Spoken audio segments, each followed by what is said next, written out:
Chapter 4 Visions. This is what Tokasia saw. The power stone at the center of the room suddenly began to glow hotter, to consume itself with its own radiance. It shone as if a piece of the sun itself had been detached and set down among them. Instinctively, Tokasia flung her arms up in front of her to shield her eyes, but already the two brothers were nothing more than fuzzy silhouettes against the gem's radiance. She shouted at their names, but her voice was swallowed by the explosion. There was an explosion, though its sound was in wavelengths that she could not hear. It resounded through the length of the caverns and rattled every bone in her body. There was pressure, as if a great hand was pressing down upon her, then pressing through her, leaving her standing. There was heat, as if she had suddenly passed through a furnace. Then the heat was gone as well. And finally, there was a rush of air from behind her, as if the world was straining to fill the gap of what had been lost. It was the force of the blow from behind, unanticipated and unexpected, that knocked her to her knees. She stumbled to her feet, her ancient joints complaining, her eyes still seared by the brilliance of the Power Stone's emulation. The stone was no longer on its pedestal, and the deep humming of the cavern no longer resounded through her bones. Tokasia blinked back the brilliance. Slowly, her sight returned, first at the perimeter of her vision, then slowly returning to the center of her eyes. She blinked back a sheen of new-sprung tears, and with it the last bits of her blindness. The pedestal was empty. The Power Stone was gone. Both of the young men were on the floor, but already stirring. Neither had been hurt physically by the blast as far as she could tell, but they pulled themselves up like old men, careful not to shatter their own bones by rising. Then she noticed that the Power Stone was not gone. It had been split in two, and each of the brothers held half in his left hand. More of the lights came on in the cavern, and she heard the tramp of metal feet against stone. This is what Urza saw. He was reaching out to stop Mishra, but was too late. There was a brilliant flash that consumed them both. His last clear vision was of his brother's face, his expression surprised, his beard surrounding an open mouth. Shouting a curse or a warning, Urza could not hear him, and suddenly he was surrounded by the whiteness of the blast. Then he was somewhere else. He was floating, flying over a landscape that he had never seen before. The earth beneath him was made of cables of corroded metal, crossed and recrossed against themselves until they formed a thick woven mat. Huge gears broke through the metal landscape, turning slowly and straining against the surrounding cables. Copper-colored snakes moved among the mat, but Urza thought that they were instead more cables blindly seeking their path through the morass of woven wires. There were other great circular plates, gears turned sideways, as thick as Urza was tall, and coated with a thick patina of corrosion. Urza noticed that the entire landscape was undulating slightly, like a living thing from the motion of cogs and wheels beneath. Hills formed around him, moving slowly, pushing the corroded gears relentlessly to his right. In that direction, west he thought, though in a shifting world, it was difficult to be sure. There was a reddish glow. Urza landed on one of the gears, and it carried him along as it moved. The mat of copper-colored cables snaked around him, but did not touch him. The landscape seemed to boil with metal snakes. There was a storm ahead, ebon clouds building against the darker surrounding. Blue lightning arched between the clouds, giving them definition. A wave of rain swept over the land. It tasted of oil, but it passed quickly as the shifting hills pushed Urza along.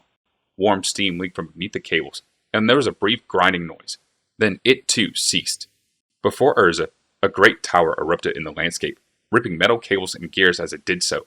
It was made of thick plates of heavy metal, held together by man-sized bolts, and covered with angular runes. It pistoned upward, and the gear upon which Urza stood rose and orbited as it shot up above the undulating hills.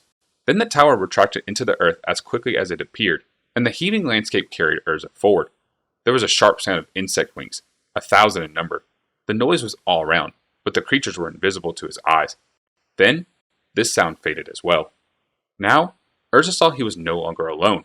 There were other beings standing on another moving disc, one larger than his own. These others were carefully building as they were carried along. They looked humanoid, dressed in radiant white robes from head to toe. Their faces were covered by white masks, and their heads by white hoods. Urza concentrated, but they grew no more distinct. All he could see was that they were building something. For the first time, Urza became aware that he was dreaming. He should be in a cavern with his brother and Mistress Tokasia, he realized. He held out his hand and counted his fingers. He had always heard that one should do this to determine if one was dreaming. He got the number of fingers, at least what he thought was the right number, but his flesh was translucent. He judged the experiment inconclusive. The figures in white were moving more quickly now, and he saw that they were assembling pieces of a larger device made of bronze. It looked like one of the metal spiders at the foot of the cliff, back in the waking world, but where he had left the ornithopter. This device was no wrecked artifact of another age. It towered over the white figures. If the dream spider was the same size as the wreckage they had seen, Urza determined, and the figures were only slightly shorter than the average human. The dream spider was tall and made of thick plates of bronze-colored metal. Blue-white lightning sparked at the device's joints, and it was held together by bolts as thick as Urza's forearm. The device had no head, but from the center of its back rose a large prominence topped by a cylinder. Urza thought of the catapults back in his own world and recognized the cylinder as a weapon. Looking at the dream spider, Urza saw not only its form, but its function. He saw the pylon-like legs and knew how they had been fastened together and how they would therefore have to move. He saw the prominence atop the creature's back and knew it had to be fitted to allow it to spin in any direction. He understood the heavy mass of overlapping plates that formed the creature's armor and knew how much power was needed to move a mass of that size. The figures in white were talking to each other now. They had seen Urza, but evidently did not know what to do about the interloper. Suddenly, Urza felt something heavy in his chest, pulsing like a second heart. He looked down. All his flesh was transparent now, almost without conscious thought. He reached inside himself and pulled out a large gemstone, glittering green, blue, red, white, and black. The colors overlapped one another, seeming to coexist in the same place. The edges of the stone were rough, and Urza knew half of it was missing. He raised the gem and showed it to the figures in white. It seemed sufficient. They immediately forgot about him and returned to their work. The red glow in the west was growing stronger now, as the flying gear approached its destination. Looking around, Urza saw only small white robed figures on their own sidewise gears, each with his own device. Some of the machines were spiders, some were titanic statues. Some seemed to be great elephants or oxen. All were made of heavy plates of reddish gold metal, and all were armed in the same manner as his spider. Now he saw the glow ahead came from a great foundry, of the same type used to make swords and horseshoes. The furnace was made of rough iron and shaped like a monstrous head. Long, curled horns framed a gaping mouth filled with tongues of flickering flame. Urza knew he was a half a mile away from it, but even so, he could feel its heat. It could melt the flesh from his bones, he knew, had he any flesh. A great ramp of red-tinged metal led up to the monster furnace's mouth. The bronze-colored dream spider and the other bronze spiders were moving now, along with the elephants, oxen, and titans. The disc came to the rest of the foot of the long ramp, and the various constructs lurched forward, powered by their own internal engines. Steams and sparks leaked from their joints. The artificial creatures formed a pair of lines, one to either side of the ramp. Now the figures in white, the builders of these mighty constructs, began to move as well. Slowly, almost reluctantly, they inched up the ramp. As they moved, the cylindrical weapons atop the reddish gold machines followed them, pacing their approach beneath their barrels. One of the figures nearest to Urza hesitated for a moment, then turned back. Or rather, it tried to. The nearest machine, the golden dream spider the figure had helped build, fired something from its turret. A beam of incandescent light sprang from the tip of the cylinder and cut down the fleeing figure. Urza saw the creature's yellowish bones clatter to the ground and roll to the foot of the ramp. The other figures in white paid no attention to the dead defector. Instead, they slowly made their way up the ramp, toward the flames, bending beneath the weapons of the gold artifacts. Urza tried to shout a warning, but all he could make was a sound of the smithies and ringing hammers. Some of the figures were melting now, while others burst into flame from the heat. Their companions urged, dragged, and hauled them forward until they reached the monstrous mouth of the furnace itself, and then they pitched themselves in. Urza screamed. His cries seemed to throw him back away from the monster furnace, away from the world of golden snakes and moving hillsides and beweaponed machines. The furnace's mouth diminished to a small reddish dot as he fled, and he felt something warm behind him. He turned toward the new sensation and woke on the floor of the chamber. He was clutching half of the power stone in his hand. In the distance, Urza heard the tromp of metal feet against stone. This is what Mishra saw. Urza lunged forward, and Mishra looked up at him, but by the time he saw his brother's face, stern and angry, the white glow had already consumed them both. All Mishra saw was Urza's scowl, and then he was someplace else. This was indoors, inside a great hallway. This was unlike the smooth halls bored through the mountain, for the walls seemed to be made of lizard skin, black and pliable. He touched one of the walls, and it flinched. Mishra could see the entire passage ripple, almost as if it were sleeping all around him. The air was thick and moist. The hallway extended ahead of him forever. He turned around. The hallway extended ahead of him forever. He turned around again. The hallway extended ahead of him forever. He turned around one last time and headed down the endless hallway. His foot crunched against something, and he stepped back. Beneath his feet was a small toy made of gold.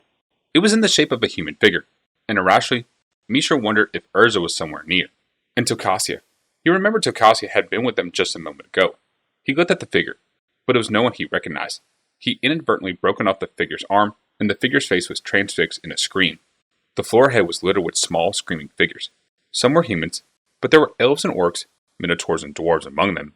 He tried to move through them without stepping on them, but there were too many.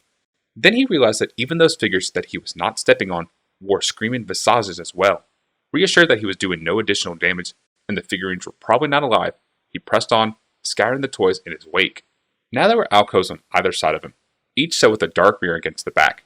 Mishra stopped at the first one and saw a human form. No, a humanoid form. Naked. It seemed to twist as he looked at it, turning first into one race, then another, then a third. It was a statue, shaped from one dark stone, yet fluid. It reached the end of the series of transformations and began the sequence again. Mishra passed to the second mirror and saw another figure. This one was wearing armor, or what seemed to be armor. As it shifted from one form to another, Mishra realized the armor was part of the statue as well, perhaps even part of the creature that the statue represented. Mishra felt a wave of excitement.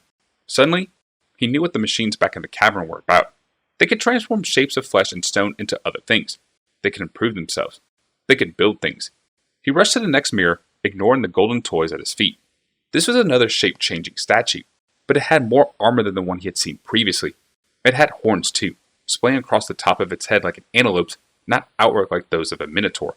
It changed shape more slowly, and Mishra saw that the image's flesh had grown leathery, resembling the walls around him. Dark bones jutted from its flesh, and into the open air like dark spires of power. Mishra passed to the next mirror. Here was but a single unchanging figure.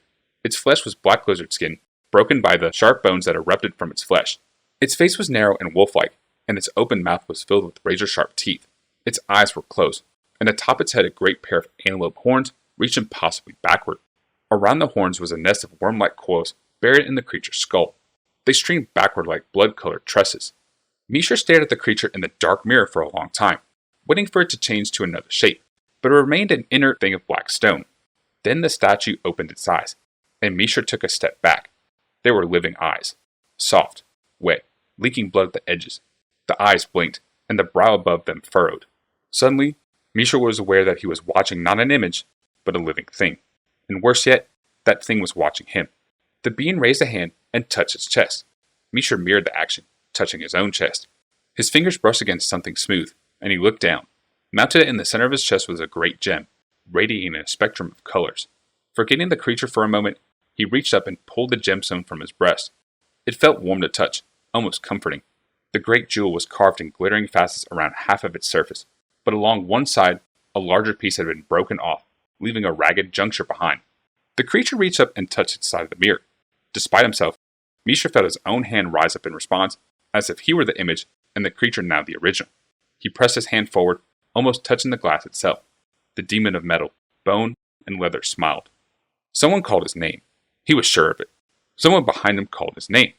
He turned away from the mirror, from the dark creature behind it, suddenly caught up in a wave of brilliant white light, and woke on the floor of the chamber. He was clutching half of the power stone in his hand. In the distance, Mishra heard the tromp of metal feet against stone. Tokasia stumbled toward the two brothers, who were slowly pulling themselves from the ground. Whatever they had done, the huge power stone had split in twain, and each brother held a portion of it. Unlike other cleave stones Tokasia found in the dig site, these gems retained their lambents and energy. They flickered with the power that still remained within. Each gem flashed with a range of colors, though Urza's shone most often red, while Mishra's glowed heavily green. Tokasia blinked and realized it was brighter in the chamber. The crystal plates along the ceiling were lighter now, and there were more flashes along the metal-plated walls. Urza was already at Mishra's side. The younger brother shrugged off his elder's offer of aid and stood on his own.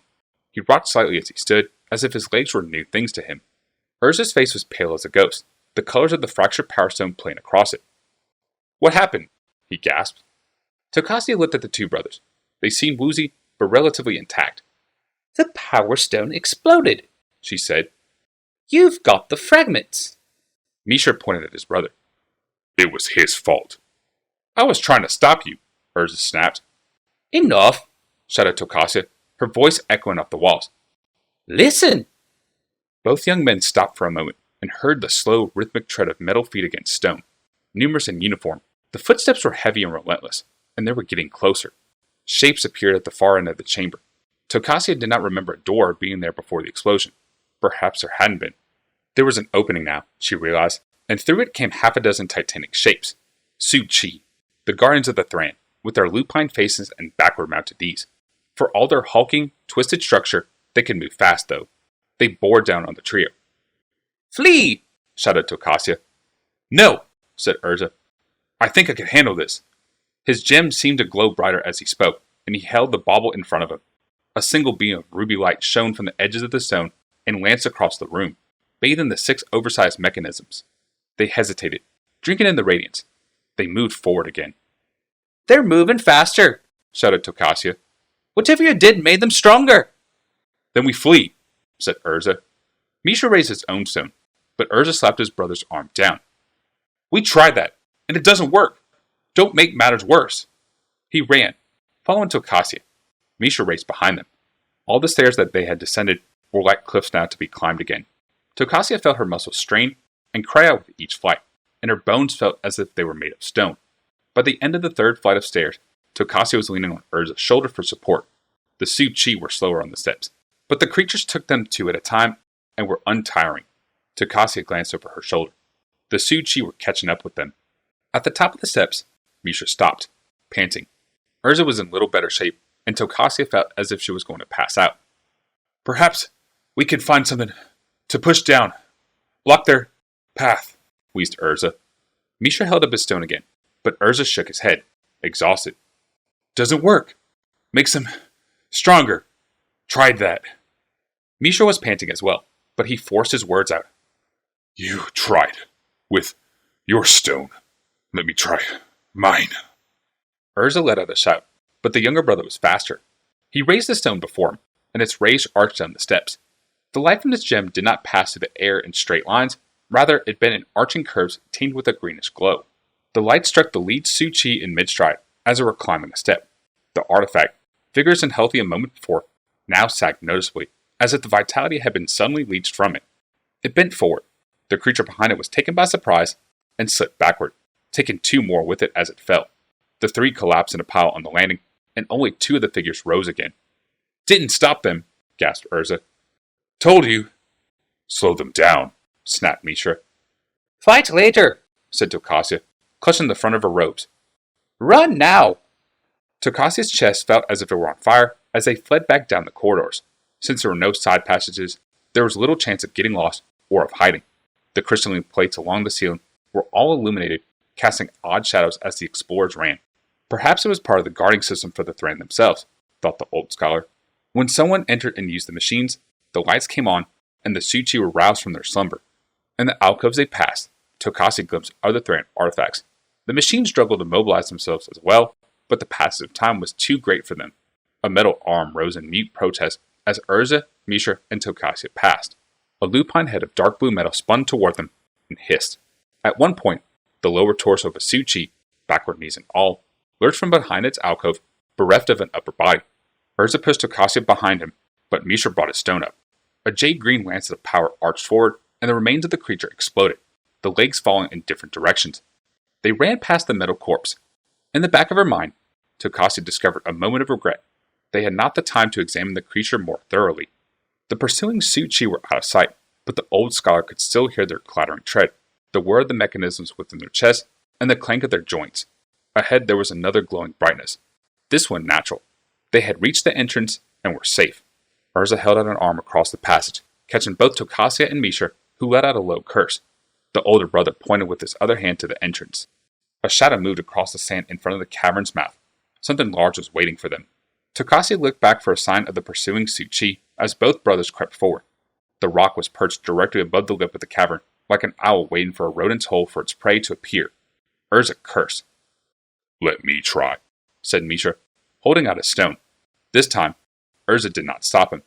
Misha edged forward to get a clear shot at the rock with his stone. Urza stayed directly behind him. Misha held his half of the gem aloft, and the greenish arching light, visible even in the daylight outside, burst forward and streaked up toward the rock. The great bird let out a tremendous shriek.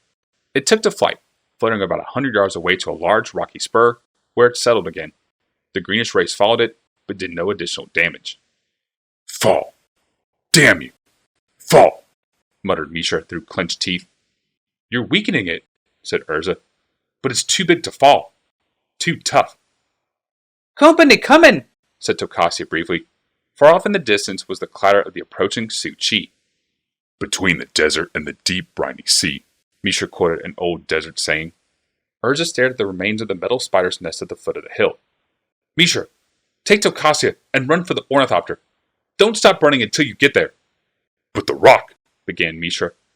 Let the rock be my problem, said Urza, and leapt forward into the sunlight. Tokasia protested, but Mishra had already grabbed her by the wrist and pulled her after him. Mishra's fingers were like a vice around her arm, and she had little choice but to follow. The lights behind them already reflected off the blue metal of the Su-Chi's skulls. The rock was aloft as soon as Urza appeared, swooping back on titanic wings to its perch over the cavern's mouth. Its vulture-like beak snaked down to snare the young man, but Urza was too fast for it. In a moment, he was among the remnants of the bronze spiders that littered the base of the cliff. Tokasia was half-guided, half-dragged by Mishra toward the ornithopter. Halfway there, they dodged a large boulder for cover.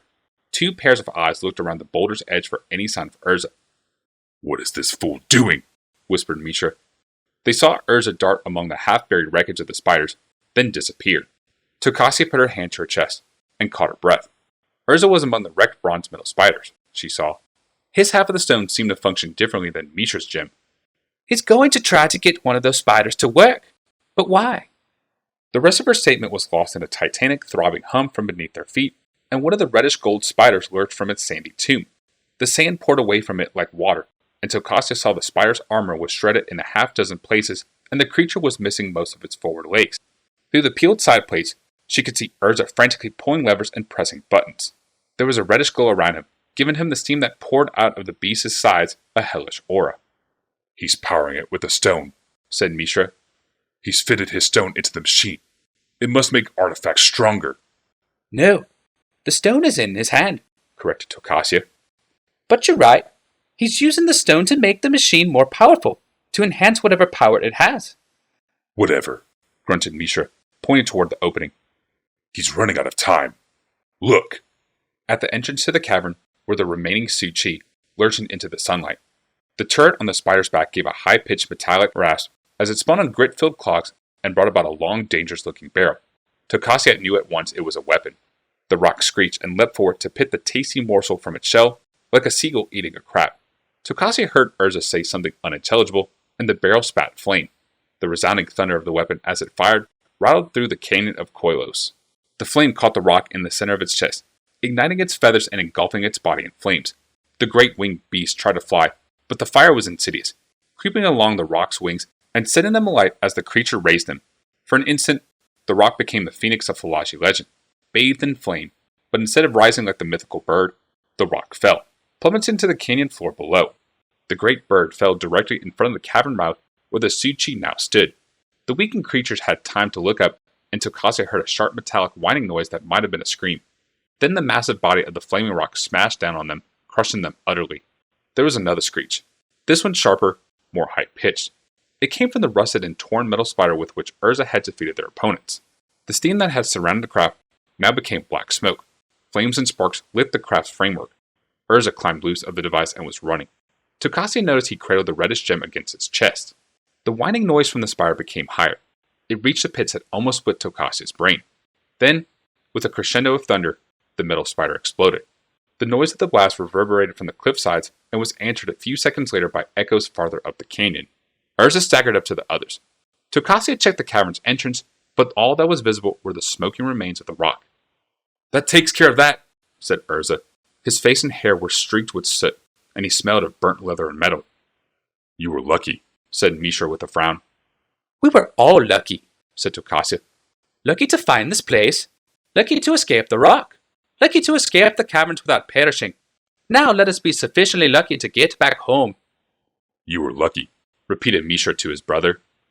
"Luck had nothing to do with it," replied Urza, a surly note in his voice.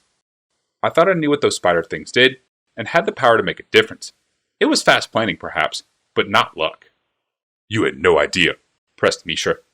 "You accidentally made the guardian stronger with the power of the stone." "One learns from one's mistakes," said Urza, shrugging. "At least I do.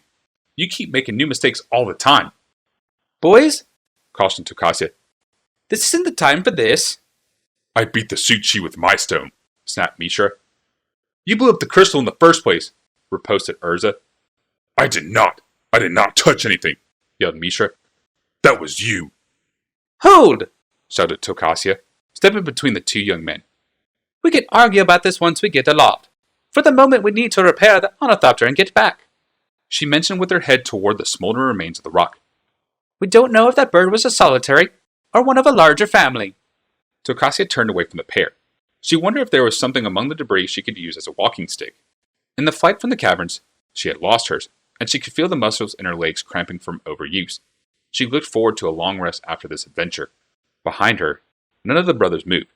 Tokasia turned and said, "Today, if you don't mind." Both brothers, she noticed, looked as if steam were going to pour from their eyes. "In a moment," said Urza. "But first, give." He held out his right hand. His left still clutched the red glowing gem. "What?" asked Mishra, holding his own stone to his chest. "The stone," returned Urza. "Give it to me. Perhaps we could fit the pieces back together." Mishra held the stone tighter, and Tokasia could swear she saw the stone flicker, as yellow-green as Cat's eyes, in his hand. "No," he said. His face was set in a deep scowl. "There's a chance we could restore it," said Urza crossly. "Good," snapped Mishra. "Give me yours." Urza's face grew longer. "I can't. You might break it." "I don't break things," said Mishra hotly. His voice was shrill. To Tokasia, it seemed on the verge of breaking, as it had done several years before during his adolescence. "You're the one who always thinks you know everything," he continued. "But you always blame me. Well, you're not as smart as you think you are. Everyone knows that." "I know better because I'm older," said Urza coldly. "Then you know I don't want to give up my stone," retorted his brother. "If you want to fit it together, give me yours, Master High and Mighty.